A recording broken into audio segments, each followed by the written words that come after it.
There's a chart I saw recently that I can't get out of my head. A Harvard business professor and economist asked more than 5,000 Americans how they thought wealth was distributed in the United States. This is what they said they thought it was. Dividing the country into 5 rough groups of the top, bottom, and middle 3 20% groups, they asked people how they thought the wealth in this country was divided.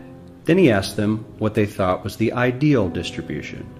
And 92%, that's at least 9 out of 10 of them, said it should be more like this. In other words, more equitable than they think it is. Now that fact is telling, admittedly, the notion that most Americans know that the system is already skewed unfairly. But what's most interesting to me is the reality compared to our perception. The ideal is as far removed from our perception of reality as the actual distribution is from what we think exists in this country. So ignore the ideal for a moment. Here's what we think it is again. And here is the actual distribution. Shockingly skewed. Not only do the bottom 20% and the next 20%, the bottom 40% of Americans barely have any of the wealth. I mean, it's hard to even see them on the chart. But the top 1% has more of the country's wealth than 9 out of 10 Americans believe the entire top 20% should have. Mind-blowing. But let's look at it another way, because I find this chart kind of difficult to wrap my head around. Instead, let's reduce the 311 million Americans to just a representative 100 people. Make it simple. Here they are: teachers, coaches, firefighters, construction workers, engineers, doctors, lawyers, some investment bankers, a CEO, maybe a celebrity or two. Now let's line them up according to their wealth. Poorest people on the left, wealthiest on the right, just a steady row of folks based on their net worth. We'll color code them like we did before based on which 20% quintile they fall into. Now let's reduce the total wealth of the United States, which was roughly $54 trillion in 2009, to this symbolic pile of cash. And let's distribute it among our 100 Americans. Well, here's socialism, all the wealth of the country distributed equally.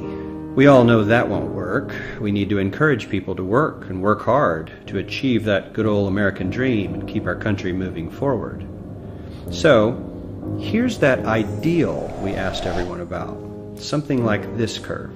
This isn't too bad. We've got some incentive, as the wealthiest folks are now about 10 to 20 times better off than the poorest Americans.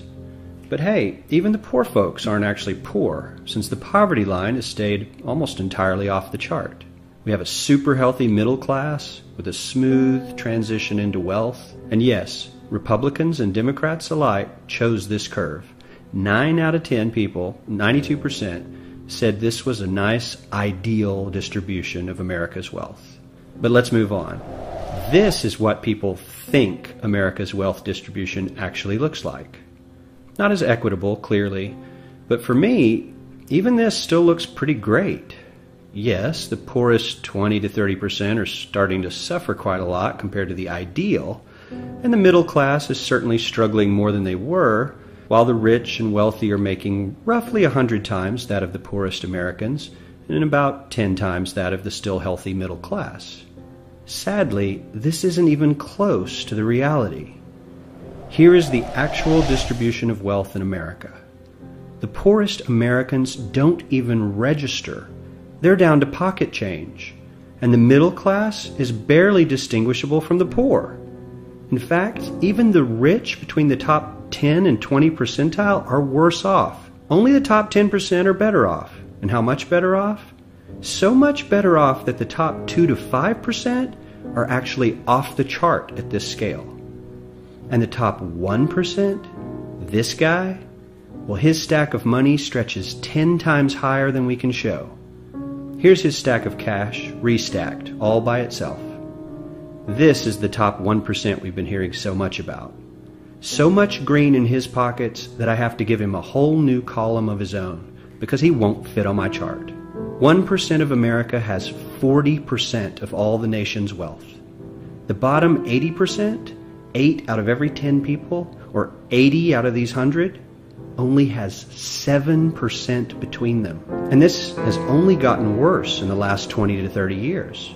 While the richest 1% take home almost a quarter of the national income today, in 1976 they took home only 9%, meaning their share of income has nearly tripled in the last 30 years. The top 1% own half the country's stocks, bonds, and mutual funds. The bottom 50% of Americans own only 0.5% of these investments, which means they aren't investing. They're just scraping by. I'm sure many of these wealthy people have worked very hard for their money. But do you really believe that the CEO is working 380 times harder than his average employee? Not his lowest paid employee, not the janitor, but the average earner in his company. The average worker needs to work more than a month to earn what the CEO makes in 1 hour. We certainly don't have to go all the way to socialism to find something that is fair for hardworking Americans. We don't even have to achieve what most of us consider might be ideal. All we need to do is wake up and realize that the reality in this country is not at all what we think it is.